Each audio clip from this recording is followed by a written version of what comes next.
आज की वीडियो में वो होने वाला है दोस्तों जो कभी नहीं हुआ होगा।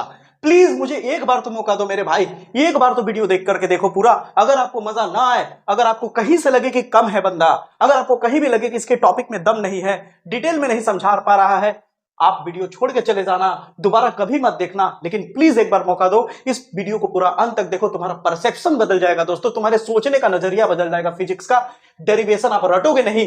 आप जो टेंशन लेके बैठे होने की एग्जाम कपार पे आ गया है, मेरे को डेरिवेशन तैयारी नहीं है, इस वीडियो के अंदर आपको गॉस परमे वाले चैप्टर से जितने भी मोस्ट इंपॉर्टेंट डेरिवेशन है वो सारा मैं तैयार करा दूंगा। चाहे वो आपका गॉस परमे पे हो सिद्ध करना, चाहे इस तरह का डेरिवेशन हो, या फिर समतल चादर वाला डेरिवेशन हो, या बहुत सारे परिभाषाएं हो, सब चीज बिना रटे सीख जाओगे। बस एक मौका दो मुझे, अब वीडियो को पूरा अंत तक देखो। देखोगे ना? तो आओ स्टार्ट करते हैं। अब दोस्तों सबसे पहले हम लोग वैद्युत फ्लक्स को समझेंगे, क्योंकि पूरी इस चैप्टर की बुनियाद यानी किस पे टिकी हुई है? वैद्युत फ्लक्स पे। क्योंकि गॉस परमे जो आप प्रूफ करते हो उसमें क्या करते हो? वैद्युत फ्लक्स ही तो निकालते हो। Phi E is equal to Q by epsilon naught phi E. Phi क्या है? वैद्युत फ्लक्स है।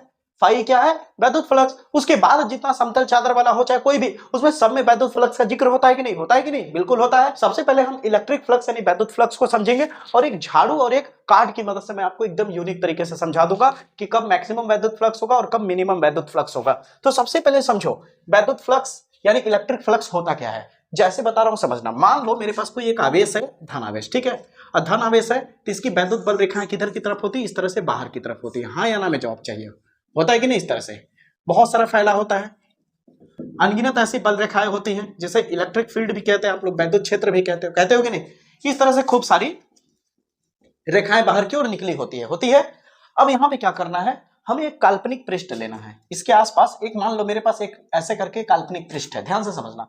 अब इस पृष्ठ को मैं अगर यहां पे ले आके रख दूं, इस पृष्ठ को अगर मैं यहां पे ले आके रख दूं, तो इस पृष्ठ के अंदर से बहुत सारी लाइनें गुजर के निकलेंगे, हाँ या ना? और बहुत सारी ऐसी भी लाइनें होंगी जो बाहर से ही निकल जाएंगे, हाँ या ना? बिल्कुल निकलेंगे कि नहीं? जैसे कहने का मतलब है कि ये झाड़ू है, ये यहाँ पे जहां मैं पकड़ा हूं, इसे समझ लो मेरा हाथ यहाँ पे आवेश है और यहां से बहुत सारी वैद्युत बल रेखाएं निकल रही है, ठीक है।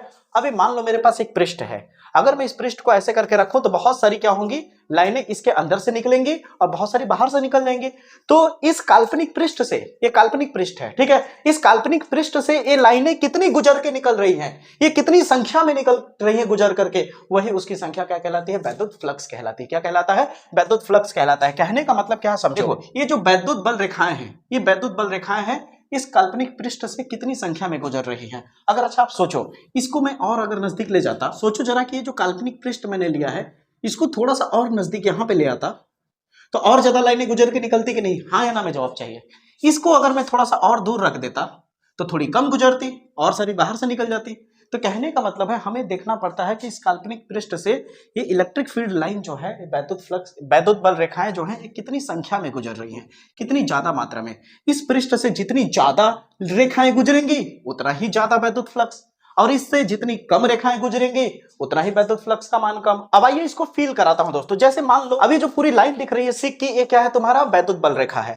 अब ये मान लो तुम्हारा काल्पनिक पृष्ठ है। अगर मैं इसको ऐसे सीधे रखता हूं, देखो, तो बहुत सारी रेखाएं इसमें से गुजर के निकलेंगी कि नहीं? छेद करके, पूरी छिद्र करके आगे निकल जाएंगे कि नहीं? लेकिन अगर इसको मैं ऐसे थोड़ा टेढ़ा कर दूं तो, ऐसे थोड़ा टेढ़ा, ऐसे थोड़ा टेढ़ा कर दूं तो थोड़ा कम निकलेगा, थोड़ा कम निकलेगा, और टेढ़ा कर दूं तो और थोड़ा कम निकलेगा। अब अगर सीधा कर दूं तो एक भी नहीं निकलेगा। दिख रहा है? एक भी इसके अंदर से नहीं जा पाएगा। यानी वैद्युत फ्लक्स क्या हो गया? जीरो हो गया। वैद्युत फ्लक्स क्या हो गया? जीरो हो गया। कैसे जीरो हुआ, कितने एंगल पे जीरो हुआ, सब कुछ बताऊंगा। और अगर यहां पे देखा जाए तो इतने पे अब थोड़ा निकलेगा, इतने पे अगर मैं एकदम ऐसे सीधे कर दूं तो मैक्सिमम रेखाएं बाहर जा पाएंगी, यानी यहां पे अधिकतम वैद्युत फ्लक्स हो रहा है इस तरह के डायरेक्शन में। तो अब मैं जो समझा रहा हूं ध्यान से समझना, एकदम फील होगा दोस्तों, ध्यान से समझना, प्लीज बात को समझना। सबसे पहले तो समझने की कोशिश करो, यहां पे एक फार्मूला का जन्म हो जाता है, कैसे फिर समझाता हूं। देखो, जब मैंने कहा कि एक हमारे पास काल्पनिक पृष्ठ है, तो ये देखना पड़ता है कि पृष्ठ का क्षेत्र किधर है, क्षेत्रफल। जैसे मान लो ये मेरे पास एक कार्ड है, एक काल्पनिक पृष्ठ है। अभी ये किधर की तरफ इसका मुंह है, ये पूरा जो एरिया है किधर की तरफ? तुम्हारी तरफ, यानी क्षेत्रफल इधर है, तुम्हारी तरफ क्षेत्रफल है। अब इसको ऐसे कर दिया, अब क्षेत्रफल उधर हो गया, ऐसे कर दिया, क्षेत्रफल उधर हो गया, अब क्षेत्रफल ऊपर की तरफ है। समझ आई मेरी बात है? अगर मैं ऐसे कर दूं तो क्षेत्रफल उधर हो गया, ऐसे कर दूं तो क्षेत्रफल उधर हो गया। समझ आ रही मेरी बात है? उसी तरह जरा सोच के देखो, उसी तरह जरा सोच के देखो कि ये क्या है? ये क्या है? तुम्हारी बल रेखाएं। अगर मैं तुम्हारी तरफ, इसको तुम्हारी तरफ मुंह कर रहा हूं तो क्षेत्र इधर की तरफ है कि नहीं?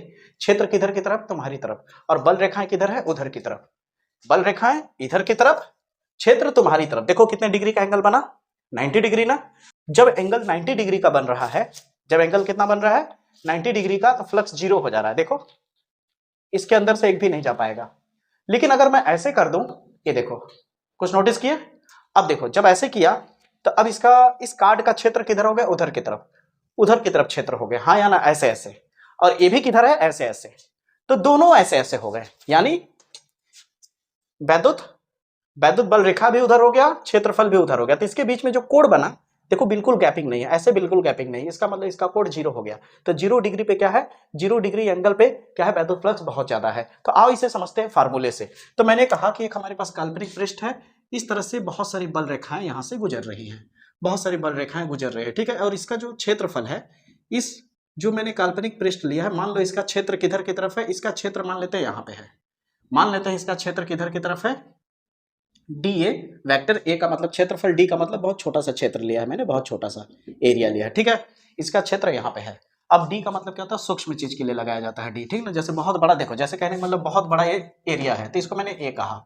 अब इस बहुत बड़े में से अगर मैं छोटा सा निकालना चाहूँ, ये छोटे से एरिया को लूँ, इस बहुत बड़े से एरिया में से छोटे को एरिया लूँ, तो इसे डी ए लिखना पड़ेगा। क्या लिखना पड़ेगा, डी ए। अगर मान लो मेरे पास यहाँ पे एक बहुत बड़ा क्षेत्र है, यस, ठीक है, इनमें से इस पूरे को नहीं लेना चाहता हूं मैं, इस छोटे से को लेना चाहता हूं, तो छोटे से को क्या बोलूंगा, डीएस कहूंगा। समझे कि नहीं मेरी बातें?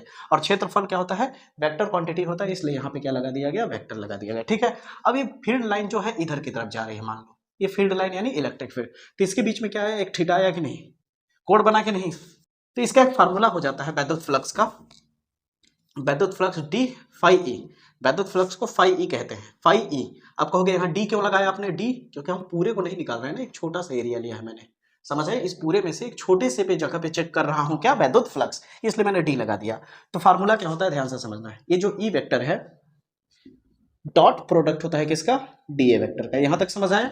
इसके बाद क्या करोगे, d phi E, E d A को क्या लिख सकते हो, ई डी ए, जब डॉट हटता है तो क्या आ जाता है, कॉस थीटा आ जाता है। ये 11th में पढ़ा होगा आपने, ठीक है। अब इस जगह पे तुम वैल्यू रख के पता भी लगा सकते हो कि वैद्युत फ्लक्स कहां पे ज्यादा है, कहां पे कम। अब मेरी बात साबित हो जाएगी जो अभी मैंने तुम्हें फील कराया था। देखो केस नंबर 1 में, देखो केस नंबर 1 में यहां पे देख सकते हो, क्षेत्र भी उधर है और फील्ड भी उधर, इसलिए बहुत सारी बल रेखाएं इससे गुजर के निकल रही हैं, यानी थीटा कितना है, 0 डिग्री। जब थीटा 0 होगा तो वैद्युत फ्लक्स कितना होगा, ध्यान से समझना, डी फाई ई बराबर क्या होगा, D E d A cos theta. Theta की जगह कितना रख दो, 0 डिग्री। जब 0 डिग्री रखोगे तो डी फाई ई बराबर ई डी ए, कॉस 0 का वैल्यू कितना होता है, 1 होता है। कॉस 0 डिग्री का वैल्यू 1 होता है। यहाँ पे देखो कितना मिला तुम्हें, ई डी ए मिला कि नहीं, ये तुम्हारा मैक्सिमम है। यहाँ पे तुम्हें बहुत ज्यादा वैद्युत फ्लक्स मिलेगा जब थीटा 0 होगा। अब जब 90 डिग्री होगा, जब थीटा कितना होगा, केस नंबर 2, जब थीटा 90 डिग्री होगा, थीटा कितना होगा, अरे गॉस थ्योरम सारे डेरिवेशन अभी जस्ट कराऊंगा, चिंता मत करो दोस्तों, सब होगा। पहले फील करो। चाहते हो ना कि एक ही वीडियो के दम पे तुम्हारी पूरी तैयारी हो जाए, तो प्लीज वीडियो पूरा देखते रहो, भगा के मत देखना दोस्तों। फिर उसके बाद क्या हो जाएगा, d phi E d A cos theta. इस बार 90 रखते हैं। अब बताओ कॉस 90 का वैल्यू कितना होता है, इतना तो पता होगा, 12th में हो तो।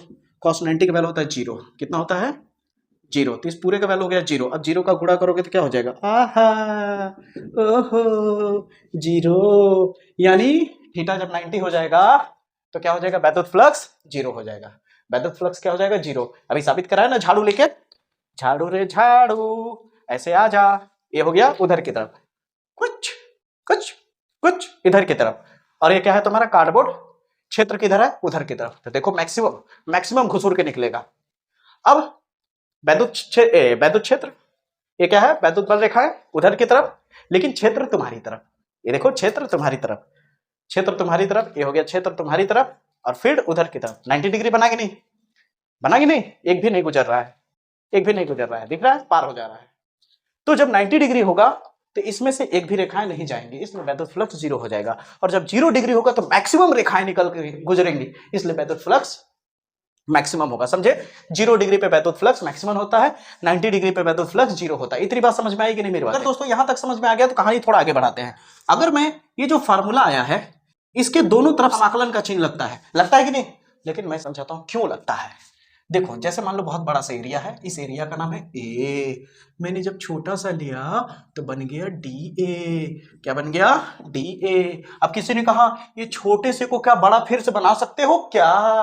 तो कहोगे हाँ, हम लगा देंगे समाकलन। जैसे ही समाकलन लगाएंगे तो आंसर आ जाएगा फिर से ए। समझे कि नहीं? उसी तरह हमने फ्लक्स निकाला है छोटे से जगह का। कहाँ का? छोटे से जगह का निकाला था फ्लक्स। डी लगा है ना छोटे से जगह। अगर मैं इंटीग्रेशन लगा दूं दोनों तरफ, डी फाई ई बराबर ई डी ए कॉस थीटा, तो ये जो फॉर्मूला मिला ये कुल वैद्युत फ्लक्स का मिल गया। किसका मिल गया? कुल वैद्युत फ्लक्स। जब हम समाकलन का चिन्ह लगाते हैं तो कुल वैद्युत फ्लक्स होता है। अगर यहां तक समझ में आ गया होगा तो आगे बढ़ते हैं। अब देखो दोस्तों, गॉस थ्योरम को प्रूफ करने के लिए घन कोण की बहुत जरूरत पड़ेगी, क्योंकि गॉस थ्योरम में आपको पता होगा एक जगह डी ओमेगा इस्तेमाल होगा। कहां पे? डी ओमेगा इस्तेमाल होता है दोस्तों। तो ध्यान से समझना घन कोण क्या है। उससे पहले समझ लो कोण और घन कोण में अंतर क्या है। कोण जो होता है दोस्तों 2D स्ट्रक्चर पे हमेशा बनता है, और घन कोण जो होता है वो 3D स्ट्रक्चर पे बनता है। नहीं पता तो समझो, 2D स्ट्रक्चर का मतलब जैसे वृत्त हो गया, 3D स्ट्रक्चर का मतलब हो गया जैसे गोला। गोला जैसे मान लो तरबूज हो गया, गेंद हो गया। समझ आ रही मेरी बातें? तो ध्यान से समझो, अगर वृत्त पे अगर तुम कोई कोण बनाते हो तो कोण थीटा होता है। लेकिन अगर तुम कोई मान लो तरबूज है, हनुमाना है, कुछ ऐसे अगर काटोगे भी तो कुछ इस ऐसे सीधे थोड़ी निकाल पाओगे। काटोगे तो गोलाई में ऐसे करके कट के निकलेगा ना, इतना इतना हिस्सा ऐसे करके निकालोगे, ऐसे करके कट करके निकलेगा, हाँ या ना? तो ये जो कट करके निकल रहा है ये क्या है? तुम्हारा घन कोण, जिसे डी ओमेगा कहेंगे। डी क्यों लगा रहा हूं? क्योंकि टोटल को लूंगा तो ओमेगा हो जाएगा, और छोटा सा कोण केवल ले रहा हूं तो डी ओमेगा। भी जस्ट बताया मैंने। तो समझने की कोशिश करो। घन कोण पहले तो समझ गए कि 3D पे काम करता है, और कोण केवल 2D पे काम करता है। ठीक है। अब घन कोण देखो, जब कोण की बात करते हैं तो कोण बराबर होता है थीटा को, चाप बराबर कोण बराबर होता है चाप बटे त्रिज्या। चाप का मतलब होता है आर्क। अब चाप क्या होता है? देखो जैसे मैंने यहां से एक लाइन खींचा, यहां से ऐसे एक लाइन खींचा, तो ये जो लाइन इतना कटा, ये इतना ही कटा ना, तो ये जो कटी हुई लाइन है इसे आर्क कहते हैं, चाप कहते हैं, ये लाइन। और ये क्या हो गई? त्रिज्या। तो हो गया चाप, चाप की लंबाई बटे त्रिज्या। चाप की लंबाई बटे त्रिज्या बराबर कोण होता है। लेकिन जब हम किसी भी घन कोण को, किसी घन कोण की बात करते हैं तो उसमें हम चाप नहीं काटते हैं। जब काटते हैं तो एक क्षेत्रफल निकलता है यहां से। समझ आ रही मेरी बातें? यहां से एक एरिया निकलता है। अगर मैं इस टोटल एरिया को, जो आपको डॉट डॉट डॉट डॉट दिख रहा है, अगर टोटल एरिया को मैं ए कहूं, क्या कहूं? ए कहूं। ध्यान से समझने की कोशिश करना प्लीज। अगर मैं टोटल एरिया को ए कहूं तो ये छोटी वाले एरिया को क्या कहूंगा? डी ए कहूंगा या नहीं? हाँ या ना में जवाब चाहिए। टोटल को अगर ए कहूं तो इतना जो मैं काटा हूं, इतना ऐसे करके, इतना काट के जो मैं ऐसे निकालने वाला हूं इसको, ये क्या होगा? डी ए होगा कि नहीं? हाँ या ना में जवाब बिल्कुल होगा। तो जब हम कोण की बात करते हैं तो चाप यूज करते हैं ऊपर में, और जब घनकोण की बात करते हैं तो ऊपर में क्षेत्रफल यूज करते हैं। क्या यूज करते हैं? क्षेत्रफल। इसलिए यहाँ पे लिखा है मैंने A by R square. A by R square त्रिज्या का स्क्वायर होता है यहाँ पे। ठीक है। तो यहाँ पे घनकोण का फॉर्मूला मिल जाता है omega equal to A by R square. अगर मैं यहाँ ओमेगा की बात कर रहा हूं तो इसका मतलब टोटल कोण की बात कर रहा हूं। ठीक है। लेकिन अगर मैं यहाँ डी लगा दूं, डी हो गया, तो सूक्ष्म कोण की बात कर रहा हूं। ठीक ना? इस पूरे में से भाई कोण तो और बड़ा बन सकता है ना। ये देखो कोण तो और बड़ा बन सकता है ना, जितना बड़ा काटूंगा मैं, जितना बड़ा काटूंगा। समझ आ रही मेरी बातें? लेकिन मैं छोटे से की बात कर रहा हूं इसलिए डी लगा दूंगा यहाँ पे। समझ आया? क्या लगा दूंगा? डी। जैसे ही डी लगाऊंगा तो यहाँ क्या हो जाएगा? ए बन जाएगा, डी ए वेक्टर लगा देना। ठीक ना? और यहाँ हो जाएगा आर स्क्वायर, वेक्टर अभी हटा दो। ठीक ना? यहां तक समझ आई मेरी बातें? अब तुमने घनकोण समझ लिया। अब बहुत खास बात बताता हूं। तुमने देखा होगा फार्मूले में कॉस थीटा आके कहां से चिपक जाता है, मैं समझाता हूं। ध्यान से समझना मेरे भाई। देखो जैसे मान लो मैंने एक कोण लिया, देखो जैसे मान लो मैंने एक घनकोण लिया कुछ इस तरह से। अगर यहां से एक सीधी लाइन खींचो, ठीक है, इसे फिलहाल के लिए एन कैप मान लेते हैं। एक सीधी, अरे नहीं समझ आया एन कैप, अगड़म बगड़म कुछ मान लो। ठीक है। बस यहाँ पे समझो कि एक सीधी लाइन गई है। ठीक है। एक सीधी लाइन गई है, और ये जो तुमने क्षेत्रफल काटा है, क्या इस सीधी लाइन में ही है क्षेत्रफल? अगर हाँ सीधी लाइन में ही क्षेत्रफल है, अगर सीधी लाइन में ही क्षेत्रफल है, तब तो घनकोण तुम्हारा नॉर्मल सा d A vector R square होगा ना। लेकिन अगर तुमने इस प्लेट को जो काटा है ये थोड़ा सा तिरछा में काटते हैं। कैसे काटते हैं? तिरछा में। जैसे ये तुम्हारा घनकोण है कुछ इस तरह से, लेकिन इसका क्षेत्रफल तुम जो लिए थोड़ा तिरछा कर देते। क्षेत्रफल क्या करते? थोड़ा तिरछा हो जाता है कुछ इस तरह से। ध्यान से समझो। मान लो इसका क्षेत्रफल थोड़ा तिरछा हो जाता कुछ इस तरह से। दिख रहा है? ये देखो दिख रहा है? अगर इसका क्षेत्रफल तिरछा हो जाता तो ये लाइन तभी भी सीधी है, लेकिन इसका क्षेत्रफल अब किधर की तरफ दिखने लगा? हल्का इधर की तरफ। देख लो ऐसे दिख रहा है, ऐसे दिख रहा है कि नहीं? तो जैसे ही क्षेत्रफल में अगर देखा जाए तो इस वाले लाइन में और क्षेत्रफल में बीच में क्या आ गया? एक गैप आ गया थीटा का। जब थीटा का गैप आएगा तो तुरंत घनकोण का फार्मूला बना देना तुम, डी ए आर स्क्वायर, और यहां लगा देना कॉस थीटा। क्या लगा देना? Cos theta. तो ये हो गया एक घनकोण का फार्मूला। इतनी बात समझ में आ रही है मेरी बातें? अब ध्यान से समझना मेरी बात को, बहुत गहराई से समझना दोस्तों। ध्यान पूर्वक समझोगे तभी सीख पाओगे। अब आपको ये पता चल चुका है कि डी ओमेगा बराबर क्या होता है दोस्तों, d A by R square, ये होता है। तो डी जब लगाते हैं तो इसका मतलब पूरे इस गोले, ये गोला है याद रखना, गोले का क्षेत्रफल मालूम है कि नहीं जी, भूल तो नहीं गए हो, 4 पाई आर स्क्वायर होता है बबुआ। गोले का क्षेत्रफल क्या होता है, 4 पाई आर स्क्वायर। ये पूरे की जब बात करूं तब, पूरे की जब बात करूं तब, अभी तो छोटा सा लिया है मैंने, जब छोटा सा लेंगे तो डीए लिखेंगे। क्या लिखेंगे, डीए। आप कहोगे नहीं नहीं नहीं नहीं, पूरा वाला बता दीजिए ना तनी, तो पूरा वाला बता देते हैं तनी। पूरा वाला क्या हो जाएगा, ओमेगा इक्वल टू क्या होता है, ए बाई आर स्क्वायर, ये होता है ना। तो एक जगह पे तुम हटा के क्या लिख सकते हो, एक जगह पे हटा के क्या लिख सकते हो, 4 पाई आर स्क्वायर। ए कब हुआ, ए का मतलब पूरा का क्षेत्रफल, पूरा क्षेत्रफल, पूरा क्षेत्रफल, ठीक है। नीचे में आर स्क्वायर से आर स्क्वायर काट लोगे तो ओमेगा इक्वल टू क्या हो जाता है, 4 पाई हो जाता है। समझे कि नहीं, क्या हो जाता है, 4 पाई। अगर देखा जाए तो ओमेगा क्या है, ओमेगा को ये टोटल है, टोटल है। इसे टोटल लिखना चाहो तो लिख सकते हो, इसे टोटल लिख सकते हो। मैंने बताया ना ये क्या है, छोटा वाला है, d omega d A by R square. जैसे ही तुम इसका टोटल करोगे तो टोटल का मतलब क्या होता है, इंटीग्रेशन लगा देना, टोटल का मतलब इंटीग्रेशन लगा देना। तो डी ओमेगा बराबर क्या हो जाएगा, डी ए बाहर आकर के क्या मिलेगा, बोलो बोलो बोलो, बोला था ना अभी, आर स्क्वायर तो कॉमन हो जाएगा, क्या हो जाएगा, आर स्क्वायर। देखो आर स्क्वायर तो बाहर निकल जाएगा कॉमन में, अंदर में क्या बचा, डी ए। अब डी ए बाहर निकल के क्या बनेगा, ए बनेगा, क्या बनेगा, ए। और ए का वैल्यू तुम्हें पहले ही से पता है क्या है, 4 pi R square. Are square से आर स्क्वायर मर गया, डी ओमेगा बराबर क्या होगा, 4 पाई। नहीं दिखा, यहाँ पे दिखा देता हूँ, डी ओमेगा बराबर क्या होगा, 4 पाई। अब देखो गॉस थ्योरम में इसका भी उपयोग होगा, और कहा गया, इसका भी उपयोग होगा। अब गॉस थ्योरम तुम्हें बच्चों जैसा लगने लगेगा, माँ कसम खा कह रहे हैं। आओ आगे बढ़ते हैं। जो दोस्तों उसे सीखते हुए यहां तक पहुंच गया है, उसको अब देखो एकदम जादू दिखेगा दोस्तों हर एक डेरिवेशन में। और जो वीडियो छोड़ के चला गया होगा उसका दुर्भाग्य है दोस्तों, आप खुद ये महसूस करोगे वीडियो के अंत में। अब ध्यान से देखना दोस्तों, जैसे मैं बता रहा हूं समझना। अब हम गॉस प्रमेय सिद्ध करने जा रहे हैं, इसका नियम क्या है वो बता दूंगा, इसकी परिभाषा क्या है बता दूंगा, लेकिन पहले प्रमेय सिद्ध करना सीखो, ठीक है। अगर इसे ध्यान से देखो, इस डायग्राम को, तो ऐसा नहीं लग रहा अभी जो मैंने घनकोण सिखाया था, एक तरह से देखा जाए तो वही है। ये जो गॉसीय पृष्ठ दिख रहा है, ये जो पूरा स्ट्रक्चर दिख रहा है, ऐसा नहीं लग रहा अभी जो घनकोण वाला स्ट्रक्चर बनाया था सेम वही है, हाँ या ना। देखो इस पूरे को क्या बोलते हैं हम लोग, घनकोण ओमेगा कहते हैं, ठीक ना। अगर टोटल निकाला जाए तो, टोटल एंगल की बात करें तो। लेकिन अगर मैं यहाँ पे छोटा से केवल कट किया हूं, देख रहे हो, छोटा सा एरिया बस कट किया, इस पूरे में से इस छोटे से एरिया का मैंने घनकोण निकाला है, तो यहाँ पे क्या हो जाएगा, डी ओमेगा हो जाएगा। यहाँ तक क्लियर है दोस्तों। अब मैं जो बता रहा हूँ ध्यान से समझना, इसको हमने जानबूझ के ऐसा कट किया कि ये थोड़ा इधर की तरफ ऐसे बैंड हो। जब इधर की तरफ बैंड होगा तो देखो क्षेत्र इधर जाएगा कि नहीं, इसका क्षेत्रफल है कि नहीं, क्षेत्रफल का डायरेक्शन पे हो गया डी ए। डी डी क्यों लगाया समझ आ गया होगा, क्योंकि पूरे की बात कर नहीं रहा हूं, छोटे से की बात कर रहा हूं, इसलिए डी ए की बात हो रही है, ठीक है। अब तुमको उस समय मैंने एन कैप लिखा था, फिर मैंने मिटा दिया था, मैंने बोला हटाओ, बाद में बताएंगे क्या। अब देखो क्या है, समझना ये क्या है। अगर यहाँ ओ पॉइंट पे अगर मैं कोई धन आवेश क्यू ले लूं, क्या ले लूं, इस बिंदु ओ पर कोई एक आवेश ले लेता हूं प्लस का, तो धन आवेश से क्या होता है, बाहर की तरफ वैद्युत क्षेत्र निकलता हुआ नजर आता है, हाँ या ना। तो मान लो यहां से एक लाइन जा रही है वैद्युत क्षेत्र की, दिख रहा है, ये देखो। तो इसे मैं हटा के क्या कर सकता हूँ, ई वेक्टर कर सकता हूँ, बिल्कुल। और इसके बीच में जो गैपिंग है क्या हो जाएगा, थीटा। यहां तक समझ आया मेरी बात है। अब ध्यान से समझना, यहां तक समझ आ गया तो आगे कैसे समझना है समझते रहना। अब ध्यान से समझना दोस्तों, इस प्लस क्यू के कारण, इसके पिछले वीडियो मैंने बताया था, प्लस क्यू के कारण बिंदु पी पर, यानी प्लस क्यू से बिंदु पी की दूरी को हम मान लेते हैं आर, क्या मान लेते हैं आर। प्लस क्यू आवेश के कारण बिंदु पी पर जो वैद्युत क्षेत्र की तीव्रता होगी वो क्या होगी, formula E equal to 1/4 pi epsilon naught Q by R square, इतना होगा। अब बताओ, यहाँ पे एक पृष्ठ है, यह है ना, ये क्या है, एक पृष्ठ है। यहां से काफी सारी वैद्युत क्षेत्र की रेखाएं जाएंगी, खूब सारी वैद्युत बल रेखाएं जाएंगी, tie tie tie tie tie. तो यहाँ पे एक वैद्युत फ्लक्स भी जनरेट हो जाएगा, और वैद्युत फ्लक्स क्या होगा, फाई ई होगा। क्या मैं टोटल पृष्ठ की बात कर रहा हूँ, एक छोटे से जगह की बात कर रहा हूँ, तो छोटे से जगह के वैद्युत फ्लक्स क्या होगा, डी लग जाएगा। अब फार्मूला क्या हो जाएगा, ई डी ए। अब यहाँ एंगल है, देख लो थीटा आ चुका है ना, इसलिए मैं क्या लगा दूंगा यहाँ पे कॉस थीटा। यहां तक समझ आया दोस्तों।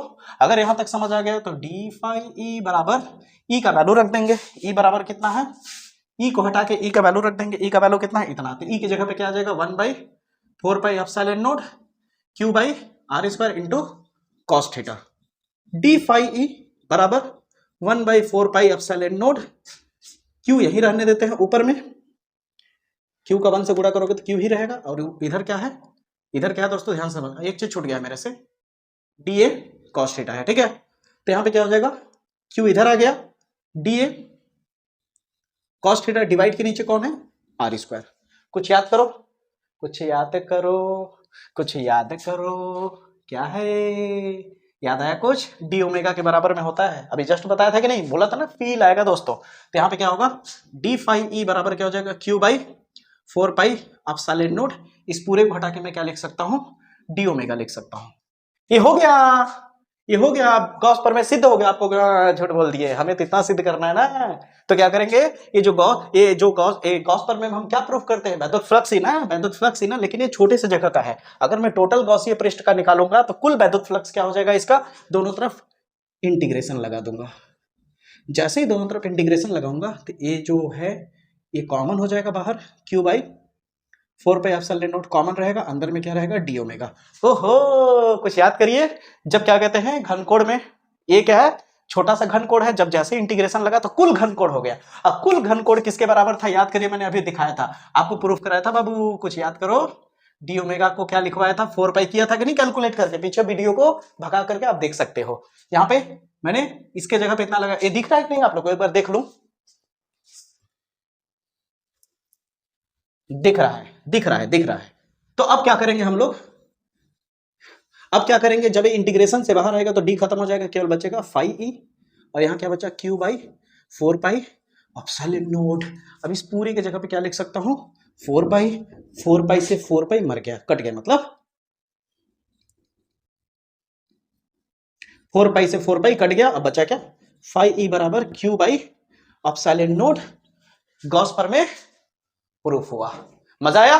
आइए आगे चलते हैं। अब दोस्तों हम लोग करने वाले हैं गॉस प्रमेय का अनुप्रयोग, जिसमें पहला अनुप्रयोग है, अनंत लंबाई के एक समान आवेशित सीधे तार के निकट वैद्युत क्षेत्र की तीव्रता का व्यंजक प्राप्त कीजिए। ये भी आता है, बोर्ड एग्जाम में बहुत पॉपुलर है। अब आपके मन में चल रहा होगा कि सर जी अब आप भी डायग्राम पहले ही से उतार दिए हैं, बना दिए हैं, तो औरों में और आप में अंतर क्या रहा सर, आप भी तो रटा ही रहे हैं। नहीं दोस्तों, मैं आपको डायग्राम यहाँ पहले इसलिए बना दिया ताकि समझ में, क्योंकि समय बच जाए, और रही बात इसे समझाने की तो मैं हूं ना समझाने के लिए अलग से। देखिए मान लीजिए आपके पास एक इस तरह से समतल एक लंबाई का तार है, ठीक है, क्या है, एक तार है जो इस तरह से, और इस पे पूरा धन आवेश है, धन आवेश धन आवेश धन आवेश धन आवेश धन आवेश धन आवेश, इस तरह से। अब मान लीजिए ये जो तार है तो धन आवेश है, तो आपकी तरफ भी क्षेत्र जाएगा इसका, वैद्युत बल रेखाएं, फील्ड लाइन मेरे तरफ भी आएगा, इधर भी आएगा, इधर भी आएगा, टॉय टॉय इधर भी, टॉय टॉय इधर भी, टॉय टॉय इधर भी, टॉय टॉय इधर भी। तो ऐसे नहीं लग रहा है ऐसे घूम रहा है, ऐसे तो जितना लंबा है वैसे घूमता जाएगा, घूमता जाएगा, घूमता जाएगा, तो बेलन बना ले रहा है इस तरह से, देख रहे हो, बना रहा है कि नहीं मेरी बातें। और वैद्युत क्षेत्र हमेशा याद रखना, ऐसे तार रखा हो तो वैद्युत क्षेत्र ऐसे निकल रहा है तुम्हारी तरफ, ऊपर वैद्युत क्षेत्र नहीं है, नीचे वैद्युत क्षेत्र नहीं है, ऐसे है, पॉइंट पॉइंट पॉइंट, ऐसे। समझ आ रही मेरी बातें, या तो इधर दिखेगा या तो इधर, तुम्हारी मर्जी है, इधर भी दे सकते हो, इधर भी। देखो मैंने इधर भी दिखा दिया एक ठो इधर भी दिखा दिया, नहीं तो भाई बच्चे लोग कहेंगे सर जी चुतिया बना दी है, ठीक है, एक तरफ दिखा के, दोनों तरफ दिखा दिया मैंने, ठीक है। अब हमें निकालना क्या है, वैद्युत क्षेत्र की तीव्रता, कुल वैद्युत क्षेत्र की तीव्रता यहाँ पे कितनी है, इस पूरे स्ट्रक्चर पे, इस पूरे प्लेट पे कुल वैद्युत क्षेत्र की तीव्रता कितनी है। तो वैद्युत क्षेत्र की तीव्रता निकालने से पहले तुम्हें वैद्युत फ्लक्स देखना पड़ेगा। क्या देखना पड़ेगा, वैद्युत फ्लक्स। वैद्युत क्षेत्र की तीव्रता कैसे निकलेगी वो बताऊंगा, पहले वैद्युत फ्लक्स को समझो। जैसा कि मैंने शुरू में ही बोला था दोस्तों, वैद्युत फ्लक्स इसकी पूरी बुनियाद है, बिना वैद्युत फ्लक्स के कोई भी डेरिवेशन नहीं कर पाओगे इस चैप्टर का। तो ध्यान से देखना दोस्तों, अगर मैं कहूं कि इस जगह पे वैद्युत फ्लक्स, इधर की तरफ वैद्युत फ्लक्स कितना है, तो तुम कहोगे मैक्सिमम। कैसे मैक्सिमम, क्योंकि देखो जिधर की तरफ क्षेत्र है उधर की तरफ एरिया है, 0 डिग्री है, बताया था ना, 0 डिग्री पे क्या होता है, वैद्युत फ्लक्स मैक्सिमम होता है। यहाँ पे देखो क्षेत्र तो बदल नहीं रहा है, इधर ही है, ये वैद्युत क्षेत्र तो इधर ही है, लेकिन अगर मैं यहां से देखूं, बेलन है ना एक तरह का, इस तरह का बेलन है, तो इसके ऊपर देखूं तो इसका ऊपर का क्षेत्रफल तो इधर जा रहा है ना, ये वाला, इधर अगर ये ढक्कन हो, यहाँ पे ढका हो, तो इसका क्षेत्रफल ऊपर की तरफ है, लेकिन वैद्युत क्षेत्र इधर है, 90 डिग्री बन रहा है, इसका मतलब यहाँ पे वैद्युत फ्लक्स बिल्कुल नहीं होगा, यहाँ पे वैद्युत फ्लक्स 0 हो जाएगा। यहाँ भी वही काम हो रहा है, यहाँ भी वैद्युत फ्लक्स 0 हो जाएगा, यानी S1 वाले पृष्ठ पे और S2 वाले पृष्ठ पे वैद्युत फ्लक्स 0 है, और S3 वाले पे वैद्युत फ्लक्स मैक्सिमम है, यानी इस जगह पे भी मैक्सिमम, इस जगह पे, इस जगह पे, इस जगह पे, इस जगह पे, इस जगह पे, इस जगह पे, इस जगह, सब जगह मैक्सिमम होगा, ठीक है। तो यानी आप देख सकते हो कि जब तुम यहाँ पे वैद्युत फ्लक्स की बात करते हो तो ये भी 0 है, ये भी 0 है, तो S3 का वैद्युत फ्लक्स निकालोगे किसका, S3 का, तो यहाँ पे क्या हो जाएगा, D फाई E बराबर क्या हो जाएगा तुम्हारा, ध्यान से समझना, यहाँ वाला केवल निकलेगा वैद्युत फ्लक्स, क्या हो जाएगा, E DA cos थीटा। समझ है मेरी बातें। अब यहाँ पे तुम्हें पता होगा कि यहाँ पे थीटा कितना है दोस्तों, इसके लिए S3 के लिए, S3 पृष्ठ के लिए तुम काम कर रहे हो, क्योंकि S1 और S2 क्या हो चुका है, 0 हो चुका है, ठीक है। अब चाहो तो तुम दर्शा भी सकते हो, लेकिन मत दर्शाना, डायरेक्ट कर देना, ठीक ना। तो यहाँ पे क्या हो जाएगा, D फाई E बराबर E DA cos 0 degree. cos 0 degree का वैल्यू कितना होता है आपको पता होगा, तो कुल मिलाकर आपको इतना मिल जाएगा। ठीक है, अब एक सवाल करो, जवाब दोगे। ए क्यों नहीं लिखा मैंने, डी क्यों लगाया? डी इसलिए लगाया क्योंकि मैं पूरी पृष्ठ की बात नहीं कर रहा हूँ, इस पूरे में से अभी मैं किसकी बात कर रहा हूँ, ए वाला हट चुका, यहाँ पे 0 हो गया, ए भी 0 हो गया। अब मैं इधर की बात कर रहा हूँ जिसे छू रहा हूँ, इस पे केवल वैद्युत फ्लक्स मिल रहा है, इस पे, इसे कहते हैं वक्र पृष्ठीय क्षेत्रफल, कर्व सरफेस एरिया। अब बेलन का वक्र पृष्ठीय क्षेत्रफल क्या होता है पता होगा, 2 पाई RH होता है। क्या होता है? 2 पाई RH। अगर इस पूरे यहां से यहां की लंबाई को मैं यल कह दूं, क्या कह दूं? लंबाई को पूरा यल कह दूं, जितना तार है मेरा, इस तार की पूरी लंबाई को यल कह दूं। ठीक है, तो इसका बेलन का जो वक्र पृष्ठीय क्षेत्रफल होता है वो क्या होता है? 2 पाई RH होता है। क्या होता है? H। और H को मैं यल कह रहा हूं इसलिए यहाँ यल लिखूंगा। अब कहोगे इसको क्यों बता रहे हैं सर, इसकी जरूरत पड़ेगी यहाँ पे देखना। ठीक है, अब यहाँ तक मैंने लिख दिया, ये तो सूक्ष्म है, लेकिन जब इसका कुल फ्लक्स निकालूंगा तो क्या हो जाएगा? इंटीग्रेशन लगेगा, बता चुका हूँ बहुत पहले भी। अरे एकदम फील होगा मेरे भाई, आपको हर डेरिवेशन एक जैसा ही लगेगा जैसा अभी इसके पीछे सीखा है आपने। तो यहाँ पे क्या हो जाएगा? ए निकल के बाहर आ जाएगा 5e, और यहाँ हो जाएगा e, और ये हो जाएगा इंटू में a। होगा कि नहीं? जब आप इसका a का मतलब होगा टोटल। अब कुल क्षेत्रफल कितना हो जाएगा? कुल क्षेत्रफल, बेलन का कुल क्षेत्रफल का मतलब ए वाला और ए वाला नहीं, इसको और इसको हटा के किनारे वाला, किनारे वाले को बोलते हैं वक्र पृष्ठीय क्षेत्रफल। और वक्र पृष्ठीय क्षेत्रफल क्या होता है? 2 पाई RH। H की जगह पे हमने यल माना है, तो यहाँ लिख देंगे यल। अब बताओ यहां तक समझ आया कि नहीं? जब तुम कभी भी कोई भी डेरिवेशन कर रहे हो अनुप्रयोग वाला, जब तुम वैल्यू क्षेत्रफल का लिख लेना, जब तुम वैल्यू क्षेत्रफल का लिख लेना, तो हर बार हर डेरिवेशन में इसको हटा करके फाई ई हटा के गॉस प्रमेय यूज कर लेना। अब यहां पे लिखना गॉस के प्रमेय से। गॉस प्रमेय क्या है आपका? फाई ई बराबर क्या होता है? Q by epsilon not. होता है कि नहीं? इसका मतलब इस फाई ई को हटा के तुम इतना लिख सकते हो, इस फाई ई को हटा के इतना लिख सकते हो, इस फाई ई को हटा के इतना लिख सकते हो। तो तुम्हारा क्या आ जाएगा? यहाँ पे जगह नहीं है, मैं कहां करूं? अब देखिए दोस्तों, हमारे पास क्या है? ई फाई ई इंटू 2 पाई RL। अब यहाँ पे इसको हटा के मैं क्या चाहे तो क्या लिख सकता हूं? Q बाई एप्सिलॉन नॉट, इतना लिख सकता हूं। याद रखना, हमें वैद्युत क्षेत्र की तीव्रता निकालनी है, यानी E निकालना है, तो E को अकेला करना है। क्या करना है? E को अकेला करना है। तो पूरे वैल्यू को इधर ले आएंगे, इस पूरे वैल्यू को इधर ले आएंगे, तो क्या हो जाएगा? Q by 2 pi RL into epsilon not बराबर E। अब आपको क्या हुआ समझ नहीं आया सर, समझाइए। ये पूरा वैल्यू मैंने इधर ले आया, इनटू में है तो डिवाइड के नीचे चला गया, पूरा वैल्यू कहाँ आ गया? एप्सिलॉन के नीचे आ गया। समझ आया? एप्सिलॉन के मल्टीप्लाई में आ गया। अब यहाँ तक अगर आपको समझ आ गया होगा, तब एक सवाल आपसे पूछता हूँ। यहाँ पे देखिए, ऐसी चीज सिखा रहा हूँ जो फिर से दिल खुश कर देगा। अलग से भी परिभाषा एग्जाम में पूछा जाता है, जानते हो क्या? रेखीय आवेश घनत्व क्या है? ठीक है, ये पूछा जाता है। फिर पृष्ठीय आवेश घनत्व क्या है? ठीक है, पूछा जाता है कि नहीं? तो देखो क्या होता है, समझाता हूं। अगर कोई एक मान लो तार है तुम्हारा, ये तार की लंबाई L है, मान लो तार की लंबाई कितनी L, इस पे अगर हर जगह पे एक आवेश है, धन आवेश मान लो, और एक समान आवेश है, क्या है? आवेश। तो कुल आवेश इस पे जो है वो मान लेते हैं Q है, कुल आवेश इस पे मान लेते हैं Q है, और इसकी लंबाई L है। तो आवेश और इस तार की लंबाई का जो अनुपात होगा, बटे करोगे, इसकी कुल आवेश मान लो सपोज 10 कूलम है, और इसकी लंबाई मान लेते हैं 5 है, तो 10 और 5 काटोगे डिवाइड करके तो 2 आएगा। तो इसका रेखीय आवेश घनत्व कितना हो जाएगा? 2 हो जाएगा। यानी Q बाई L को तुम क्या बोलते हो? रेखीय आवेश घनत्व कहते हो, और इसे लैम्ब्डा से रिप्रेजेंट करते हैं। किससे? लैम्ब्डा से। समझे आप? समझे आप? अगर यहीं पे पृष्ठीय बोलता, पृष्ठीय आवेश घनत्व अगर बोलता, तो पृष्ठ का मतलब होता है इस तरह का चादर, समतल चादर। अभी जो वो वाला डेरिवेशन करेंगे ना, उसमें यूज भी होगा ये। ठीक ना? अब खूब सारे आवेश ऐसे रख दिया, खूब सारा आवेश इस तरह रख दिया, और आवेश को क्यों कह रहा है? अभी एक सीधी लंबाई थी ना, लंबाई में कहा क्षेत्रफल आएगा? एक सीधा पतला तार में थोड़ी क्षेत्रफल निकालोगे, लेकिन क्षेत्रफल यहां निकलेगा क्योंकि चादर है, इसमें क्षेत्रफल निकलेगा, तो क्षेत्रफल आएगा। यहाँ लंबाई नहीं आएगा, क्षेत्रफल आएगा। क्यों? क्योंकि इसमें लंबाई चौड़ाई दोनों आ रहा है, इसलिए लंबाई और गुणे चौड़ाई करोगे तो क्षेत्रफल मिलेगा। तो क्षेत्रफल यानी आवेश और क्षेत्रफल को अगर तुम डिवाइड करते हो इस बार, तो तुम्हें क्या मिलेगा? पृष्ठीय आवेश घनत्व मिलेगा। क्या मिलेगा? पृष्ठीय आवेश घनत्व मिलेगा, जिसे हम लोग सिग्मा कहते हैं। समझ आए मेरी बातें? मजा आया? आगे बढ़ते हैं। यहां तक समझ आ गया होगा, तो इसको मैं थोड़ा सा काम करता हूं। क्या है हमारे पास? Lambda is equal to Q by L है, तो मैं L को इधर ले आऊंगा तो Q अकेला हो जाएगा। Q बराबर क्या हो जाएगा? लैम्डा इंटू L हो जाएगा। होगा कि नहीं? तो मैं इस Q को हटा देता हूं, इस Q को हटा के क्या लिख देता हूं? Lambda into L by 2 pi RL बराबर E। L से L कट गया, लैम्डा बाई 2 पाई R बराबर ई डेरिवेशन कंप्लीट। चलिए आगे डेरिवेशन की तरफ चलते हैं। अब दोस्तों अगला अनुप्रयोग करने वाले हैं अनंत विस्तार की एक समान आवेशित समतल चादर के निकट वैद्युच्छेद की तीव्रता। ये एकदम आपको फील होने लगेगा, अब आप अपने से भी कर लोगे, ऐसा टेक्निक बता दिया हूं दोस्तों। और अपना स्टेटमेंट दोबारा दोहराना चाहता हूं दोस्तों। मैंने शुरू में बोला था कि अगर मैं कहीं लगू कि रटा रहा हूं या आपको लगे कि इस वीडियो के देखने के बाद अभी भी मुझे बार बार रिवीजन करना पड़ेगा ये सब चीज, तो मुझे आके दोबारा गाली दे देना कमेंट बॉक्स में। बोला था ना मैंने, इसलिए बोला था दोस्तों क्योंकि मुझे अपने नॉलेज पे और अपने बताने के तरीके पे बहुत ज्यादा भरोसा है, मैं कनेक्ट कर सकता हूं। और मुझे इस साल हर हालत में दोस्तों प्लीज सपोर्ट करके मुझे आगे बढ़ाइए, क्योंकि बहुत ज्यादा दिक्कत है, इसलिए मैं इतना मेहनत कर रहा हूं। नहीं तो मेरे को शौक नहीं पड़ा है दोस्तों, बहुत ज्यादा कष्ट है, समझ लीजिए। बस बता नहीं सकता आपको वीडियो में, लेकिन समझ लीजिए कि अगर आप मेरा सपोर्ट नहीं करेंगे तो हो सकता है इस साल के बाद दोबारा मैं वीडियो अगले सीजन में ना बना पाऊं।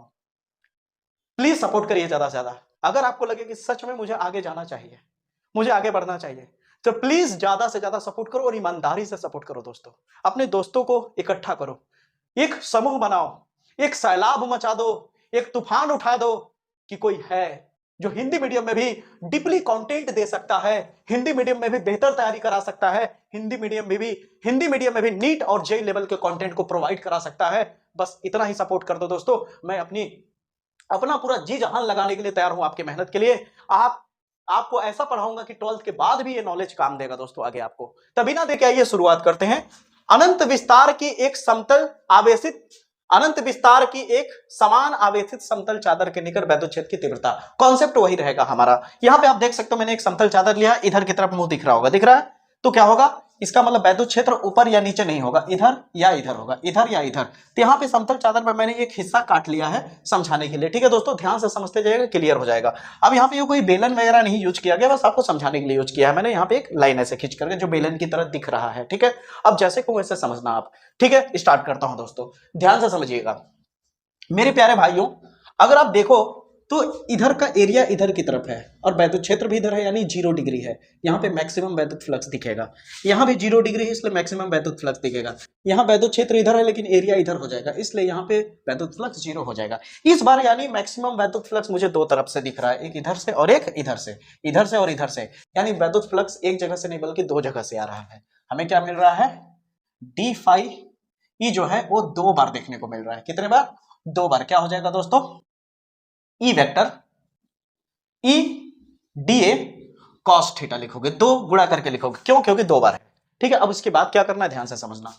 D phi E 2 E d A, अब यहां पे क्या आ जाएगा, कॉस थीटा की जगह पे 0 डिग्री, 0 डिग्री का वैल्यू कितना होता है, 1 होता है।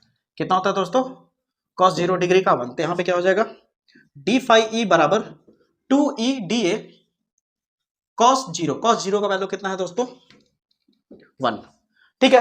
अब यहां पे आ जाएगा डी फाई ई बराबर 2 डी ए। अब डी ए है, ध्यान से समझना। अभी मैंने इसे, अभी आया है वैद्युत फ्लक्स लेकिन सूक्ष्म है। जब इसे इसका कुल वैद्युत फ्लक्स लगाएंगे तो दोनों तरफ क्या निपटा देंगे, इंटीग्रेशन लगा देंगे। जैसे दोनों तरफ इंटीग्रेशन लगेंगे तो डी हट जाएगा, बचेगा क्या, फाई ई, और इधर क्या बचेगा, 2 कॉमन हो जाएगा, ई कॉमन हो जाएगा, और डी ए बाहर निकल के क्या बचेगा, ए। ए क्या है, एक तरह का क्षेत्रफल है। क्या है, ए क्षेत्रफल है दोस्तों। अगर आपको यहां तक समझ में आ गया तो इसको मैं मिटा के आगे कर देता हूं। आपको पता है दोस्तों, ये जो वीडियो शूट हो रहा है अभी बगल में, हंसिएगा मत, बगल में मेरी पत्नी बैठी है, ठीक है? और ये वीडियो शूट हो रहा है करीबन कितना बज रहा होगा, कितना, रात 1:30 बज रहा है अभी। समझ आ रही मेरी बातें? 1:30 बजे रात को वीडियो शूट हो रहा है दोस्तों। बता इसलिए रहा हूं कि आप कहते होंगे कि सर कंटेंट प्रोवाइड नहीं करा पा रहे हैं या बहुत सारे वीडियोस को नहीं डाल पा रहे हैं। मैं जितना हो सक रहा है उतनी पूरी कोशिश कर रहा हूं दोस्तों, भरपूर कोशिश कर रहा हूं। और मैं इतना जरूर वादा करता हूं कि आपको सब कुछ मिलेगा मेरे चैनल पे। थोड़ा देर मिलेगा लेकिन इतना बेहतर मिलेगा कि आपको दोबारा रिपीट करने की जरूरत नहीं पड़ेगा। तो मतलब तो वही हो गया ना, कुल मिला फायदा हुआ ना। अब आगे देखिए दोस्तों, इसके बाद क्या करना है। मैंने बोला था ना, जैसे ही हम क्षेत्रफल का वैल्यू रख देंगे, अब कहोगे ए हटा के कुछ और नहीं रखेंगे क्या, समतल चादर था ना इसलिए ए को ए ही रहने देना। तो अब यहां तक जब आ जाता है तो उसके बाद मैंने अभी क्या ट्रिक बताया था कि जैसे ही समाकलन से बाहर निकलना क्षेत्रफल को, तो तुरंत क्या कर देना, गॉस प्रमेय यूज कर लेना। क्या कर लेना, गॉस प्रमेय से। गॉस प्रमेय क्या है, बोलो बोलो बोलो, फाई ई बराबर क्यू बाई एप्सिलॉन नोड। तो फाई को हटा के क्या रख सकते हो दोस्तों, क्यू बाई एप्सिलॉन नोड बराबर 2 ई ए। यहां तक क्लियर है दोस्तों? यहां तक अगर आपको क्लियर हो गया होगा तो क्यू का वैल्यू रखना पड़ता है। पहले ई निकाल लेता हूं, पहले ई को अकेला कर लेते हैं, ठीक ना, क्योंकि हमें निकालना क्या है, वैद्युत की तीव्रता। तो ई अकेला करेंगे तो क्या हो जाएगा, क्यू बाई 2 और ए नीचे आ जाएगा, अपसाइलन में मल्टीप्लाई हो जाएगा, 2a इंटू अपसाइलन नोट बराबर क्या हो जाएगा, ई हो जाएगा। ठीक है, एक तरह से देखा जाए तो हमने प्रूफ कर लिया फार्मूला, ठीक है। लेकिन क्या कहते हैं, क्यू को हटा के हम वैल्यू भी लिख सकते हैं। तो समतल चादर था, तो समतल चादर पे खूब सारे आवेश थे, खूब सारा आवेश था कि नहीं। अगर खूब सारे आवेश को मैं क्यू कह दूं, टोटल आवेश को क्या कह दूं, क्यू कह दूं, और इसके क्षेत्रफल को ए कह दूं, तो मैंने बताया था ना, क्षेत्रफल और आवेश का जो डिवाइड करोगे, क्या करोगे डिवाइड, वही क्या हो जाएगा, इसका पृष्ठीय आवेश घनत्व हो जाएगा, क्या हो जाएगा, पृष्ठीय, जिसे हम सिग्मा से लिखते हैं। अगर मैं ए को इधर भेज दूं तो सिग्मा इंटू ए हो जाएगा और क्यू अकेला हो जाएगा। तो क्यू हटा करके मैं क्या रख सकता हूं, हमें पता है, बिकॉज क्यू के बराबर में हम क्या लिख सकते हैं, सिग्मा ए लिख सकते हैं। तो क्यू हटाएंगे तो क्या हो जाएगा, सिग्मा ए बटा 2a अपसाइलन नोट बराबर ई, ए से ए निपट जाएगा, कहां लिख दूं आप, अपसाइलन बटा सिग्मा बाई 2 अपसाइलन बराबर ई। यहां तक समझ आया, क्लियर हुआ। आप याद रखना दोस्तों, इसके बाद अगला जो चैप्टर आएगा आपका संधारित्र वाला, वहां पे जो संधारित्र में प्लेट यूज करते हैं हम लोग, ये वाला, वहां जरूरत पड़ेगा इस फार्मूले का। बाद में मत कहना कि कहां से अचानक आ गया, इसलिए ध्यान रखना दोस्तों, वहां पे मैं इसको लिखूंगा। अब बताइए मजा आया कि नहीं, ये भी डेरिवेशन क्लियर हो गया। आइए एक लास्ट डेरिवेशन खत्म करते हैं इसको। अब दोस्तों गॉस प्रमेय की सहायता से कूलाम के सूत्र की स्थापना करेंगे, यही होता है कूलाम का सूत्र। बड़ा इजी है दोस्तों, आप देखना, ये बहुत मजा आएगा आपको। ऐसा लगेगा कि अरे सर जी काहे कर रहे हैं फालतू, इसको तो हम ही लोग निपटा देंगे, इतना तो टंच हो गए हैं। अब देखो करना क्या है, गॉस प्रमेय का इस्तेमाल हुआ तो जाहिर सी बात गॉसियस पृष्ठ लेना पड़ेगा, मजबूरी है, ठीक है। जब गॉस प्रमेय यूज कर रहा है तो गॉसियस पृष्ठ लेना पड़ेगा। यहाँ सेंटर ओ हो गया, यहाँ पे प्लस क्यू आवेश ले लेते, सब वही चीजें है, देखोगे ध्यान से, यहाँ से यहाँ की दूरी आर हो गई, यहां से हो गया वैद्युत क्षेत्र की तीव्रता। इस बार हाँ फर्क क्या है कि कूलाम के नियम की स्थापना करते तो ना ऐसा इसे हमें लेना होगा कि इसका क्षेत्रफल के बीच में एंगल 0 डिग्री हो, मैक्सिमम मतलब फ्लक्स बने, क्या बने, मैक्सिमम फ्लक्स। तो यहाँ पे अब आपको पता ही होगा, यहाँ पी पॉइंट मान लेते हैं, ठीक ना, ये कौन सा पॉइंट है, पी पॉइंट। तो प्लस क्यू से पी दूरी पर, प्लस क्यू से आर दूरी पर, प्लस क्यू से आर दूरी पर बिंदु पी पर वैद्युत क्षेत्र की तीव्रता क्या होता है, लिखवाया था ना मैंने, इज इक्वल टू क्या था, 1/4 pi epsilon naught Q by R square. यहाँ तक क्लियर है। अब जन्म करते हुए मैंने बताया था इस चैप्टर में कि सबसे बड़ा बुनियाद, सबसे बड़ा बेस क्या है, वैद्युत फ्लक्स। जो भी शुरुआत होगा वैद्युत फ्लक्स से ही शुरू होगा। तो अब स्टार्ट करते हैं। तो यहाँ पे क्या लिखेंगे, वैद्युत फ्लक्स आपको पता है ना, डी फाई ई बराबर क्या हो जाएगा, E into D A cos theta. अब यहाँ पे क्या है 0 डिग्री, तो क्या हो जाएगा ई डी ए कॉस 0 डिग्री, तो डी फाई ई बराबर हो जाएगा ई डी ए। यहां तक क्लियर है, क्योंकि जी कॉस 0 का वैल्यू 1। अब क्या हो जाएगा,